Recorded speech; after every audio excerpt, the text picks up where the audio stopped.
Good morning, all of you. Welcome to online class. This is your English class, and today in this class we shall discuss a very short poem. The name of this poem, Sympathy. बच्चों, आज की video में हम आपके chapter 17 start करने जा रहे हैं. चैप्टर 17 जो एक छोटी सी पोएम है, इस चैप्टर का नाम है sympathy.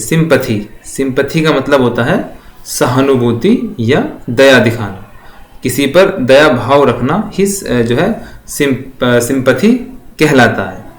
So now let's start the poem.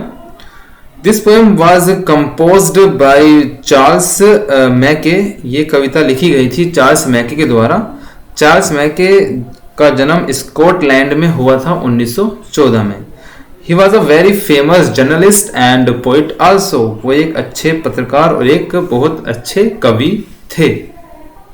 उन्होंने इस पोएम को लिखा है सिंपैथी के बारे में, और इस पोएम में कवि कहना चाहता है कि हमें जो है दूसरे इंसानों के प्रति अपना दया भाव रखना चाहिए, क्योंकि जो दया भाव है वो क्या है, वो ईश्वरीय गुण है. इसमें दया भाव को ईश्वरीय गुण बताया गया है जो सोने या धन से ज्यादा कीमती होता है. So now let's start the poem. I lay in sorrow, deep distressed, my grief a proud man heard, his looks were cold, he gave me gold, but not a kindly word.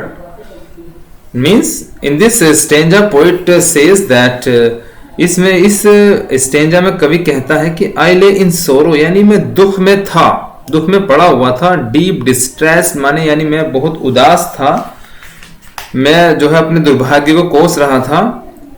My grief मेरा जो दर्द था, a proud man heard उसे एक घमंडी व्यक्ति ने सुना, एक अमीर व्यक्ति ने सुना.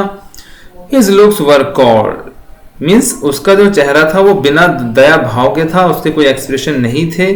कोल्ड का मतलब यहाँ मंद है यानी ठंडा पड़ना. ही गेव मी गोल्ड उसने मुझे गोल्ड दिया. गोल्ड यानी उसने मुझे कुछ पैसे दिए. गोल्ड का मतलब यहाँ पर किससे है, गोल्ड का मतलब यहाँ पर है धन से. But not a kindly word लेकिन उसने मुझे एक भी दया का शब्द नहीं कहा. उसने केवल मेरे दर्द को सुना, मेरे पास आया और मुझे पैसे दिए और चला गया. Now let's see the next stanza.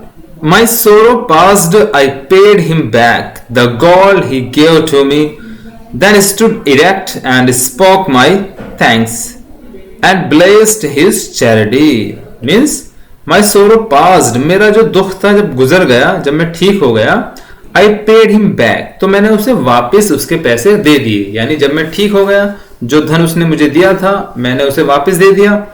The gold he gave to me यानी जो गोल्ड जो धन उसने मुझे दिया था मैंने उसे क्या करा, वापस कर दिया.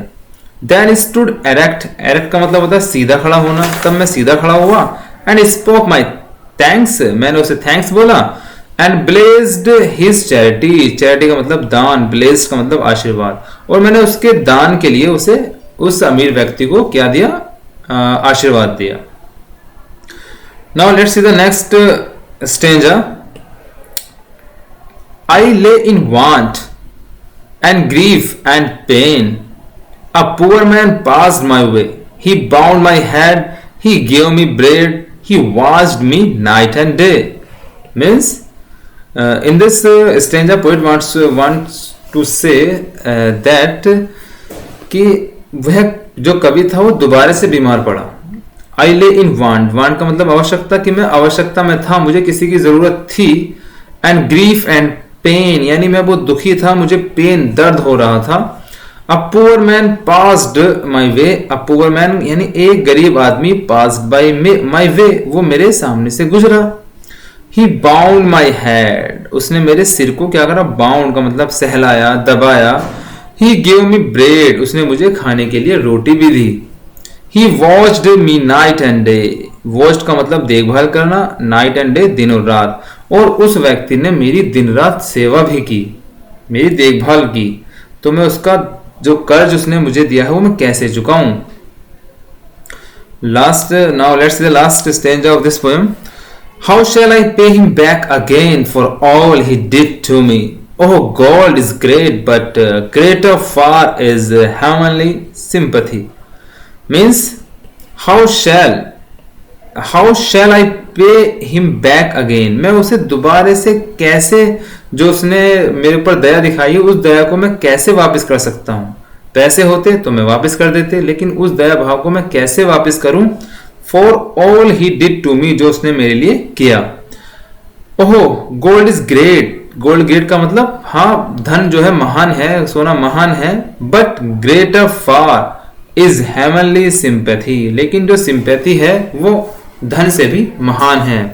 हेवनली सिंपैथी यानी वो एक ईश्वरीय गुण है, दया जो है एक ईश्वरीय गुण है जो धन दौलत से भी ज्यादा महान है। तो इस कविता में कवि यही कहना चाहता है कि हमें जो है सभी के प्रति अपना दया भाव रखना चाहिए, क्योंकि दया भाव जो है पैसों से भी कीमती है। There are some words meaning, आपको कुछ वर्ड्स मीनिंग भी आपको याद करने हैं। जैसे डिस्ट्रेस का मतलब दुर्भाग्य, इरेक्ट का मतलब सीधा खड़ा होना, वास्ट का मतलब ध्यान रखना। तो आपकी ये जो पोयम यहीं पर खत्म होती है। आप सभी को इसके जो एक्सरसाइज हैं, जो क्वेश्चन आंसर हैं, वो अगले टर्न पर सेंड कर दिए जाएंगे।